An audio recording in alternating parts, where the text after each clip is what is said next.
Hey Annette, how are you? Doing really, really well. How are you doing?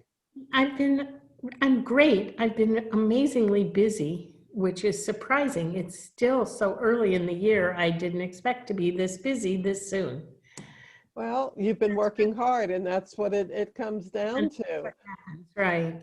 So we were talking about what happened this past week, and Right. it's been kind of interesting. You know, when I first came into real estate, I thought it was a checkbox business. And by that, I mean we'd have a list of things we had to do. We'd check here, we would check here, we would check here. When we got to the bottom, we got paid.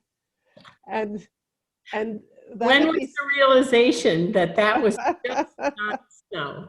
you know, that was so easy, but it would have been so boring too. And I have to say um, that what keeps this business so fun and exciting is the fact that every transaction is different.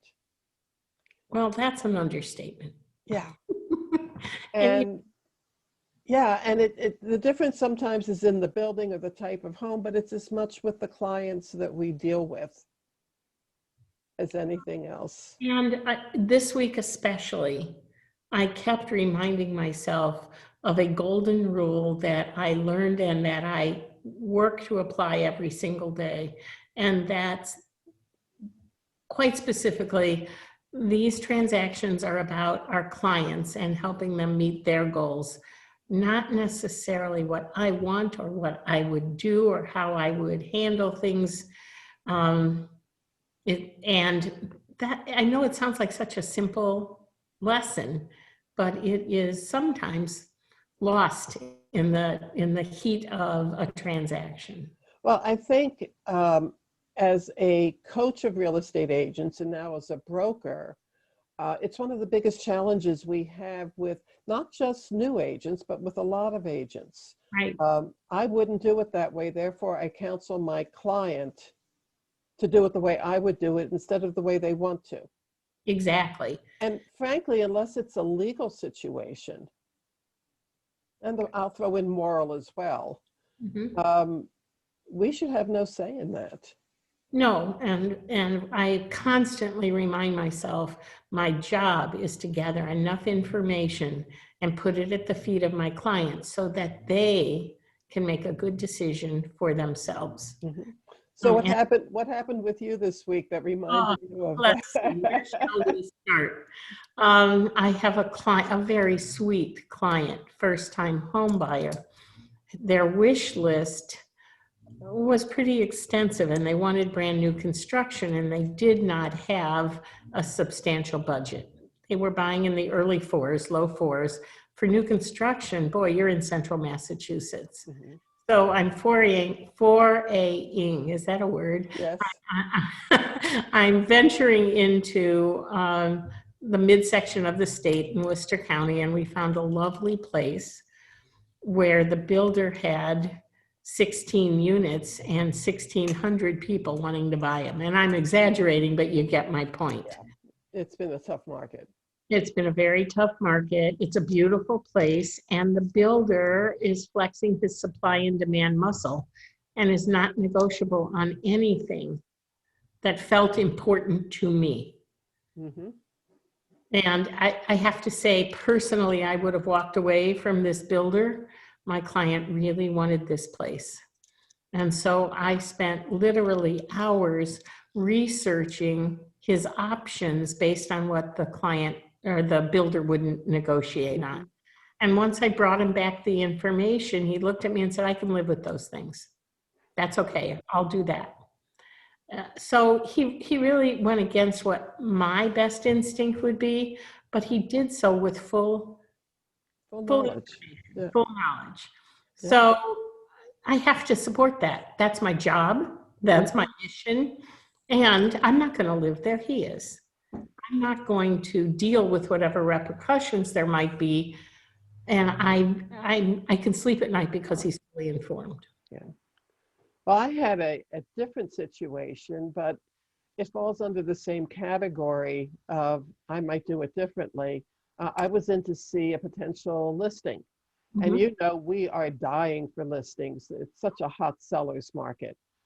And this person is owns a condo, has a few $100,000 in equity, was ambivalent about selling it. And that's what I picked up on. He really didn't want to sell it, but he was running out of money. The pandemic, huh? Yeah.